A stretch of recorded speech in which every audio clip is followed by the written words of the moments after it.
Welcome back to Walsall Fan TV, the joy and the pain.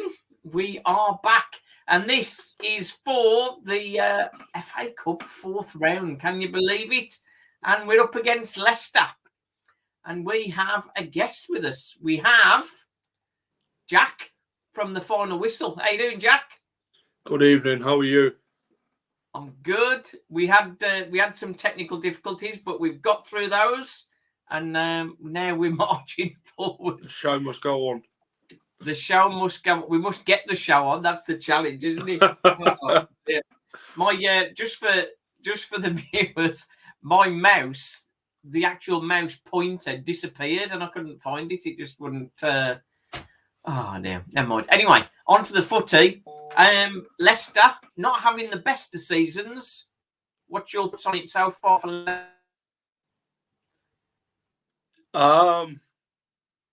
It's been a up and down season, more downs than ups.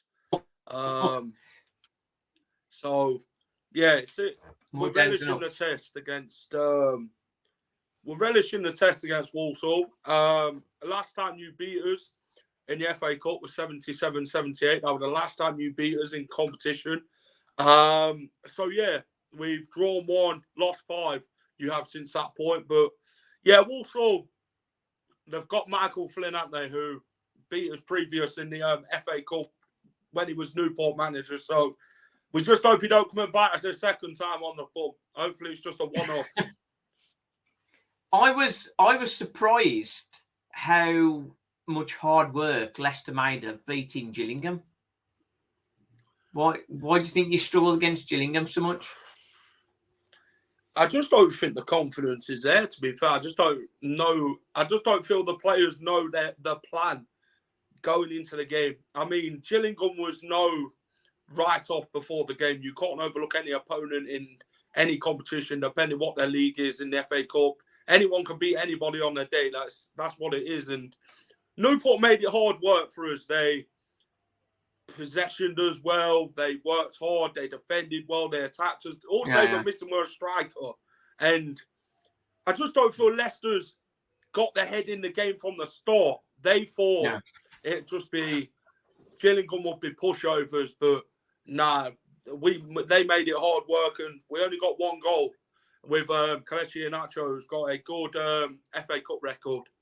Yeah, that's one we got to watch out for. I'm just going to mention Barry Collins from S&S Steel Stock. He's one of our new partners. He wanted to say hello to Jack. He enjoys watching Leicester. I can't believe how they find themselves in the lowly position. So how's that happened?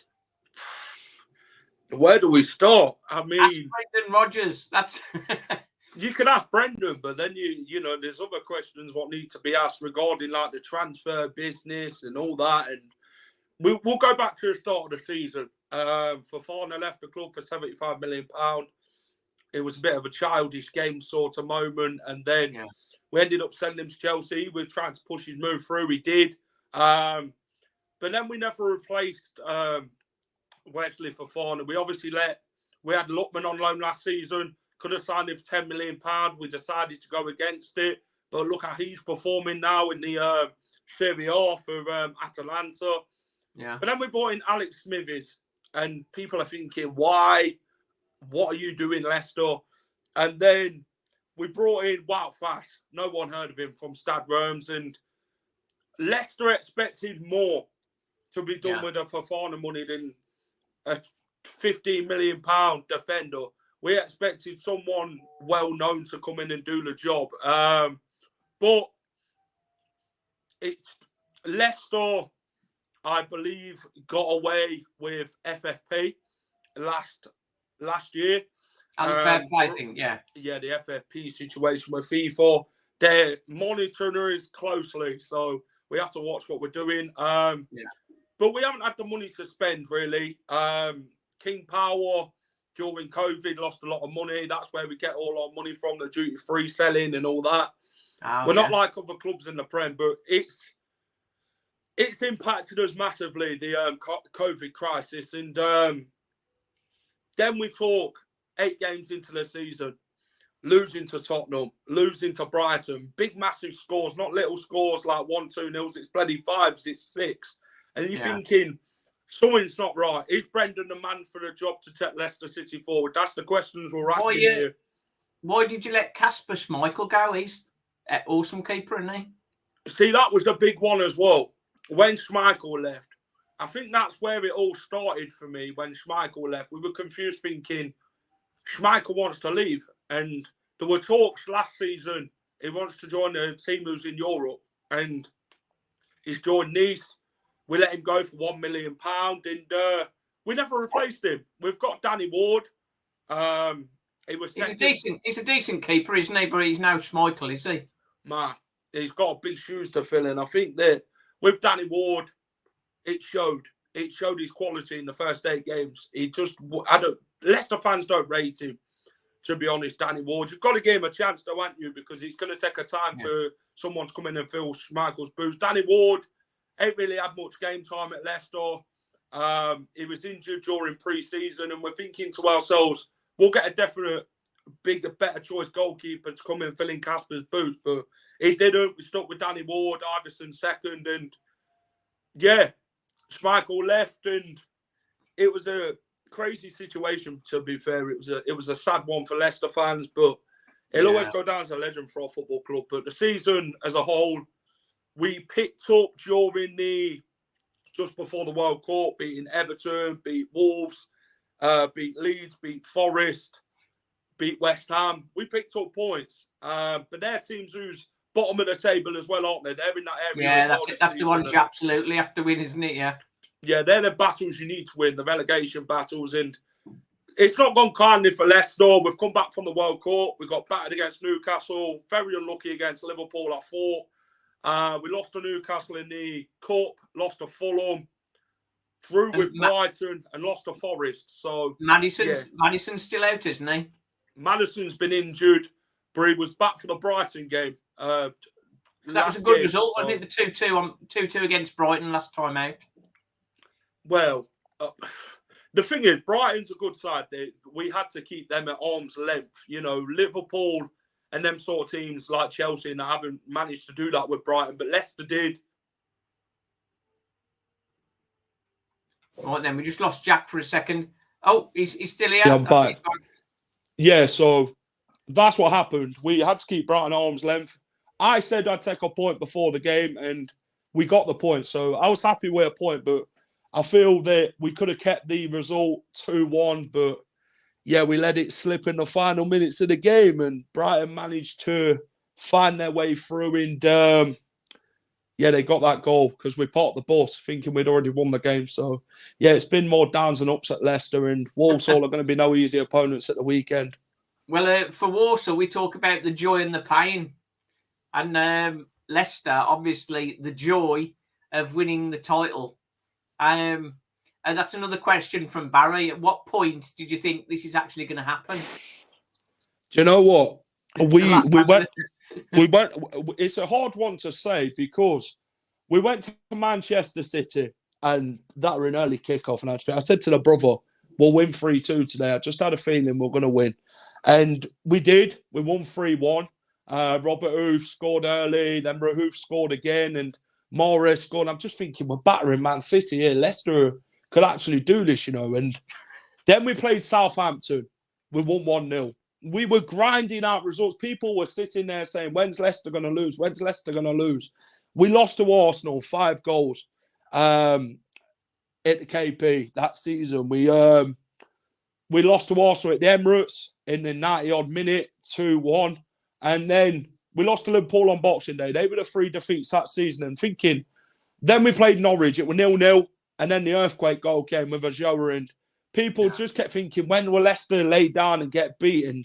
Everything were going for Leicester that season. It was that never-do-die attitude. And Ranieri got them playing like warriors. They talked to every team and we picked up the points. And, what a day. What a day when it actually got announced that Leicester had actually won the Premier League. As a Leicester fan that season, I was thinking, this is just incredible to watch. I'd be happy with European football, but to win the Premier League itself, it's just amazing at 5,000 to 1. I think it was a bit like that for Walsall when we got into the Championship. that was sort of like a big one for us. Yeah. We're sort of looking to head upwards. I don't think we'll get the heights of Leicester though. That's a different conversation completely. But I think I'll just bring in the little sort of spreadsheet thingy if I can get this. Hang on. Oh, hang on. I got to do my share thing, haven't I? Let's have a look. Let's see if I can do it right now. There we go. David versus Goliath. That's what's going on, isn't it? That's what it looks like.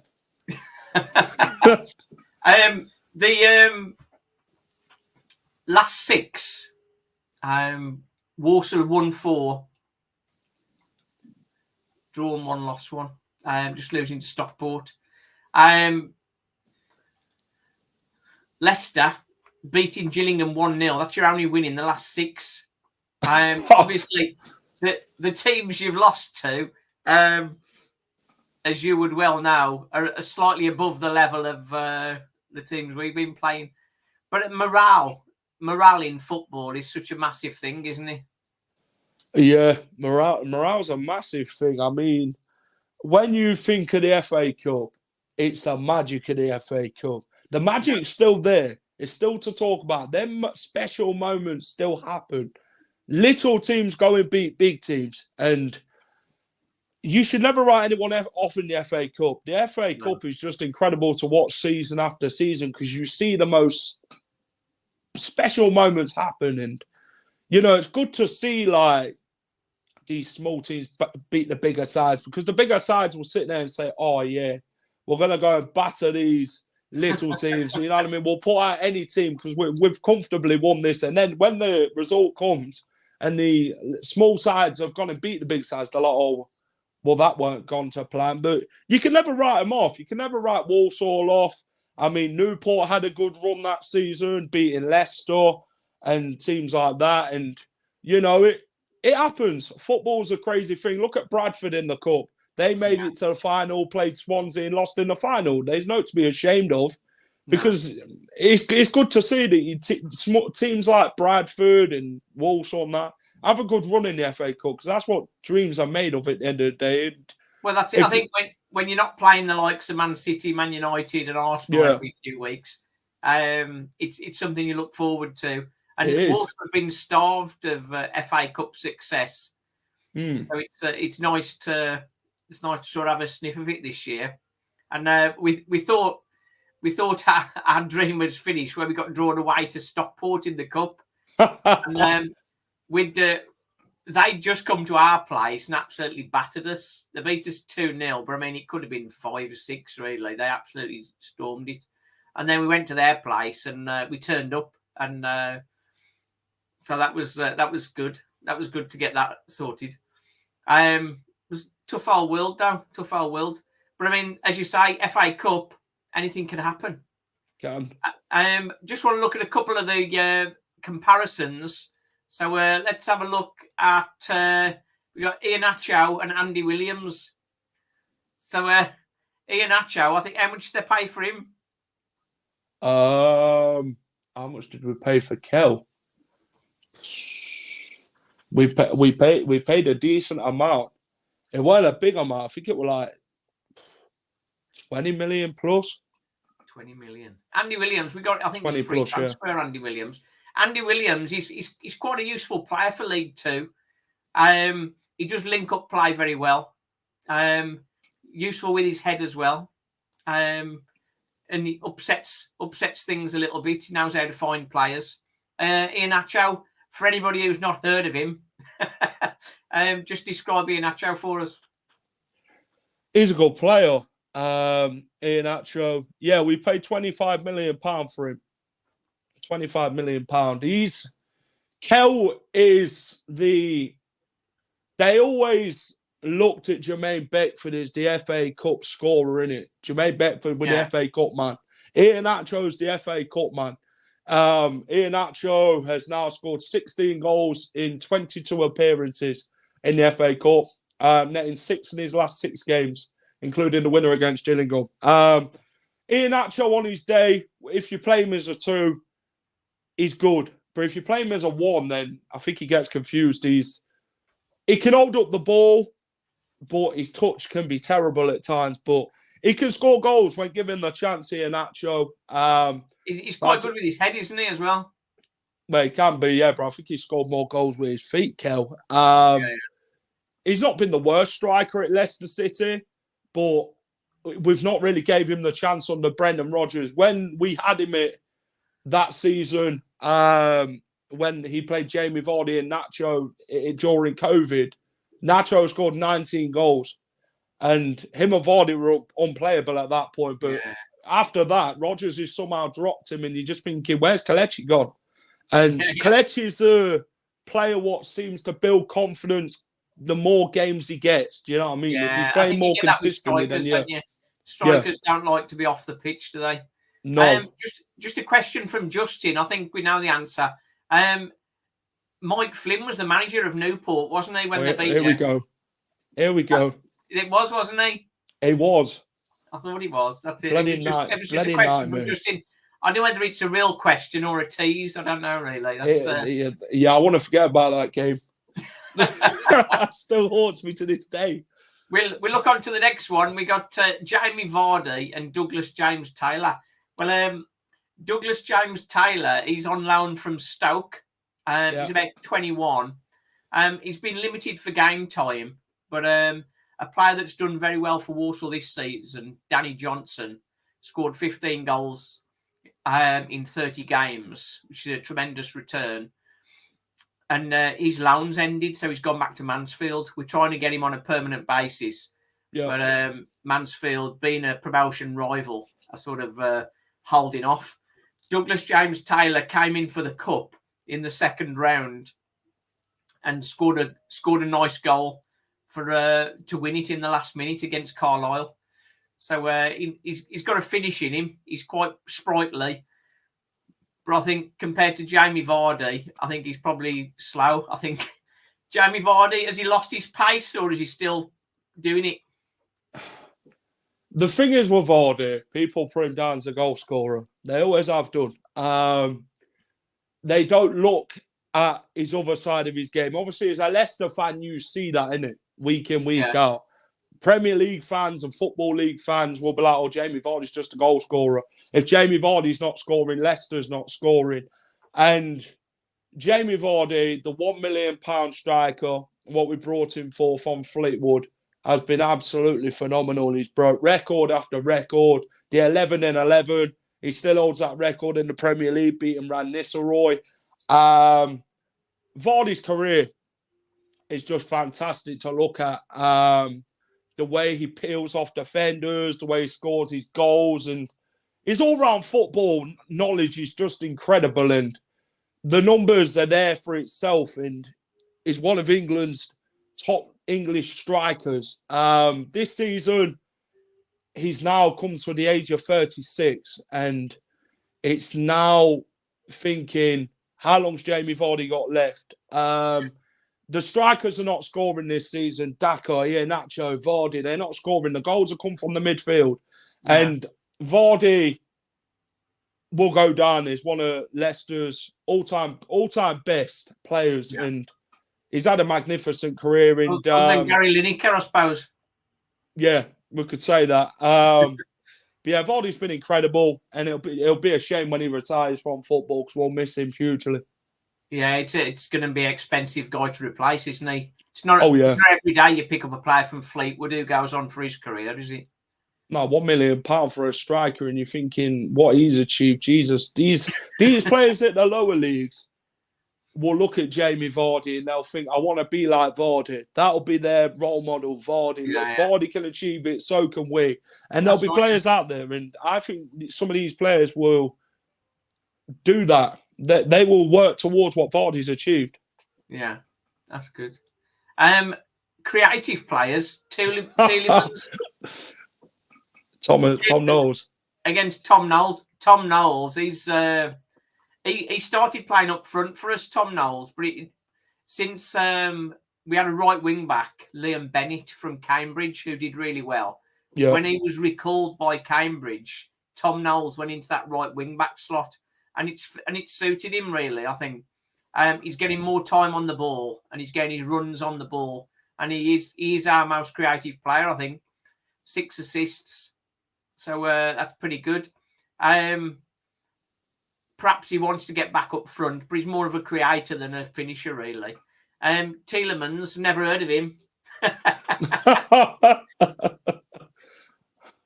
Tell us about Tielemans.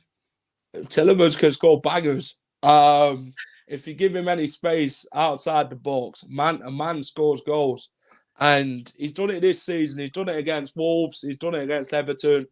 He scores crackers, and Tielemans can create something from nothing. He can break defences with his passing, and he's got a good passing range, Tielemans. He might not be the quickest. He's obviously captain due to Johnny Evans being out, and I think he's took it into his role a bit more. And he's a talker, Tielemans. He wants to like win things and that, and he's obviously won the FA Cup with Leicester, that incredible goal what he scored against Chelsea.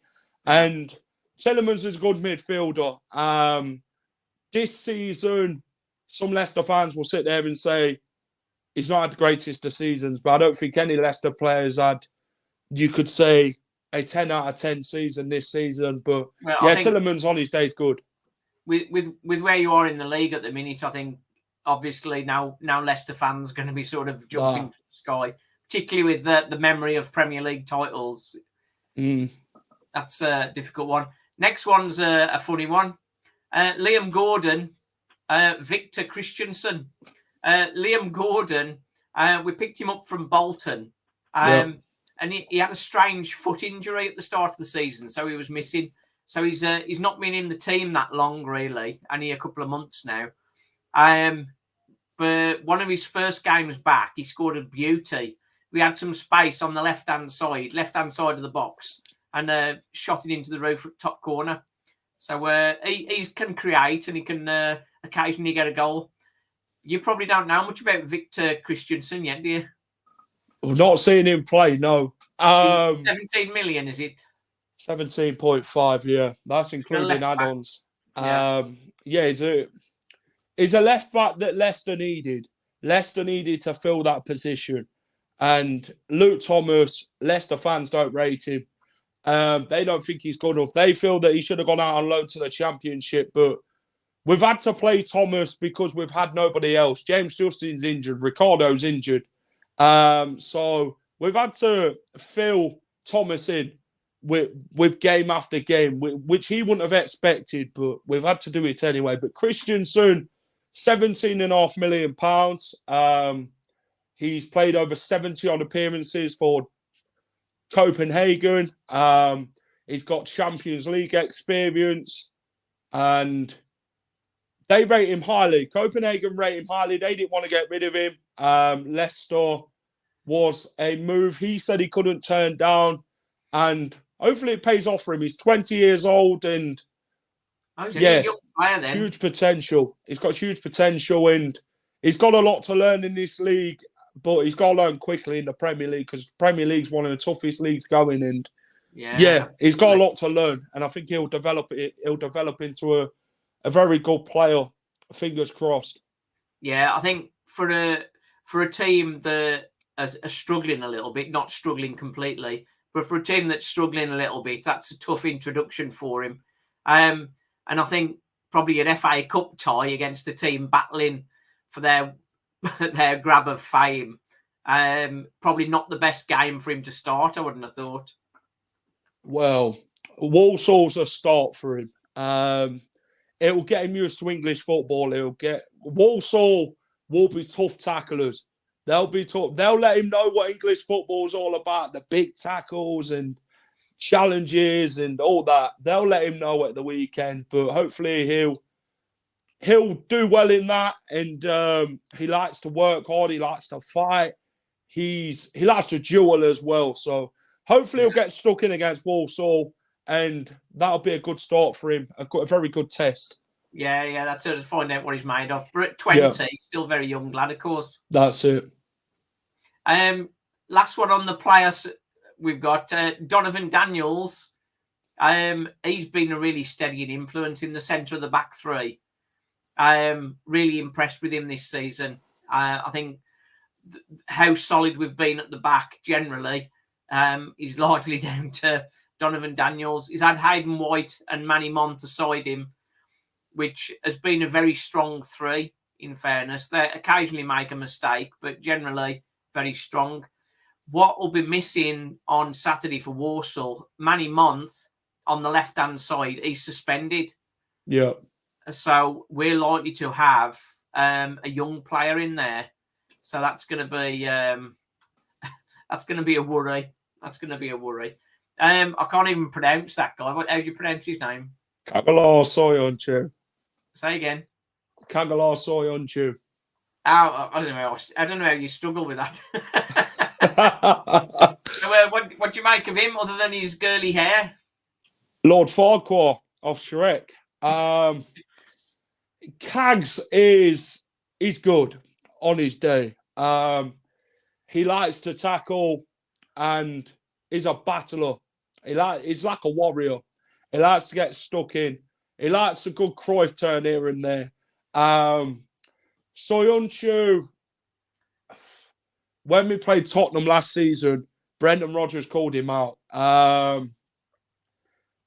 He said that Soyuncu should have gone in for the challenge. It was his fault that Tottenham scored. But he called him out. They've obviously fell out, him and Brendan. And Soyuncu's been seen against Man City this season and Gillingham away. But let's rewind that back to when we sold Harry Maguire, £80 million.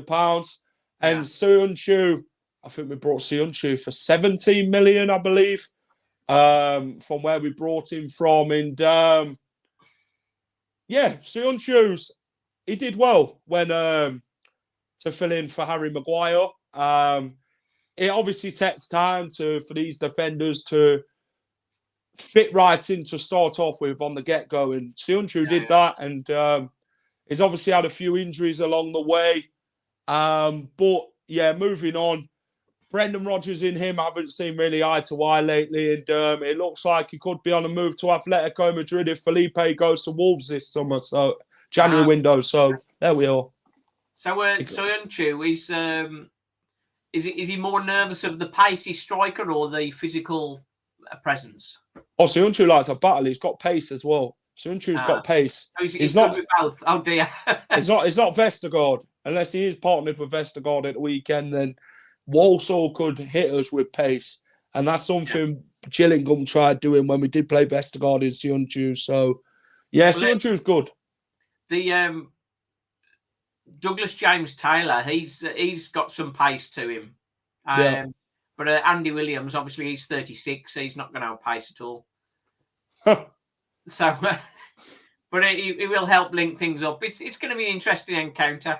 I'm just coming now to look at our my predicted lineup. We still only got one keeper. Because we had a keeper that came in at the start of the season. He had an injury, but he was rubbish anyway. So they ended his contract. But since then, we've got no reserve keeper at the minute. We are talking to a QPR under 21 or 21-year-old QPR player, Murphy Mahoney. But I mean, he's got no game experience. He's only sort of played for Stratford and the likes. So I think he'll be definite backup. Back three, as I mentioned, Hayden White, Donovan Daniels, and then McKenty. He's a young centre half, and Lau as well. He's just coming on loan from Bristol City, so that's really going to be a worrying area for us, I think. On the right wing back, as I mentioned, Tom Knowles is likely to be there, and Liam Gordon on the left wing back. In the middle, in the CDM role, Kinsella is normally fulfilling that role, or Brandon Comley.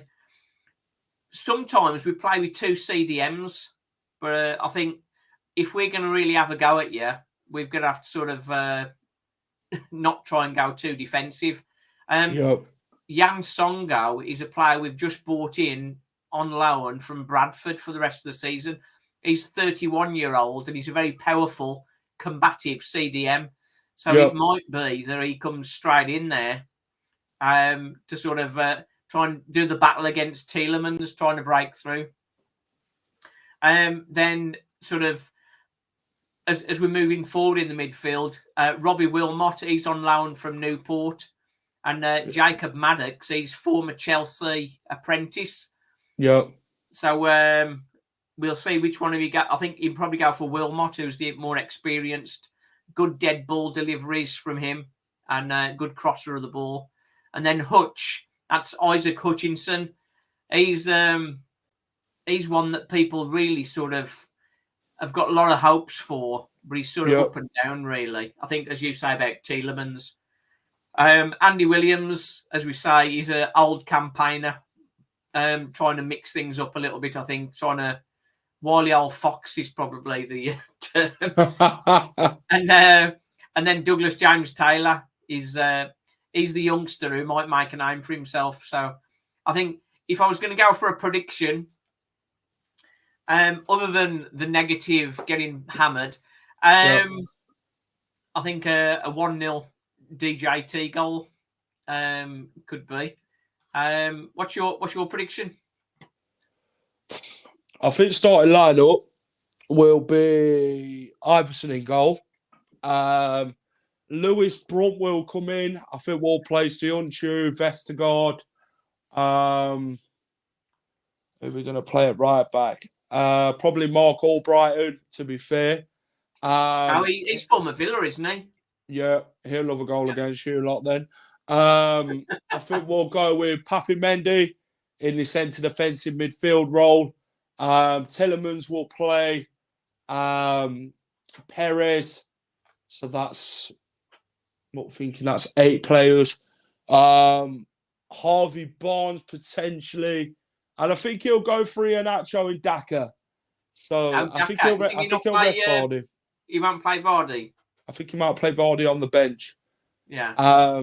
Because who do we play next week? We've obviously got a big game next week as well, haven't we? So we need to start picking up points somewhere. If we've got Aston Villa next week, so that's a big game for us if we're to get out this relegation battle. So we need points there. I think you're concentrating the league, and we'll go through forward in the cup. That's what you lot are hoping. You lot are hoping to put our under 23s out at this rate. But now, they'll probably play better than in all honesty, Jack. In all honesty, this game is the last thing that Walsall need. Because we've had a few games postponed, so we've got a bit of a fixture congestion coming up. Yeah. So extra games is the last thing that we want, really. But I mean, this is just a fun day, isn't it? Really, for Walsall, it's a fun day. If we manage to get a result, then it's glorious, happy day signs. But I mean, it's going to be a tough one, and it's just a free hit, isn't it? Yes, it's a free hit. Walsall on paper would not expect to get anything from this game, but like I said, the magic of the FA Cup. I'm one of them who won't overlook any team. You know, any team is. We've got 11 v 11 on the day. It's who's better on the day for me. And Leicester will obviously have an eye on the league, but they'll need to take this game seriously. But I think I'll go for a 3-0 Leicester win in this one. 3-0 Leicester. 3-0. As Mickey Flynn said, Walsall need to be at their very best. Yeah. Leicester will need to have an off day, and we'll need a bit of luck. So if those three things combine, then we might scrape a win. But I think how Leicester's playing at the minute, you know, they're beatable, isn't it? Leicester, how they are playing since coming back from the World Cup, they're beatable. They're there for the taking if they don't turn up. Michael Flynn, you know, he's done it before against Leicester. He'll want to do it again. But we'll see. We'll see. I'm hoping for a good game between the two sides at the weekend, and I'll be there to watch it in the away end.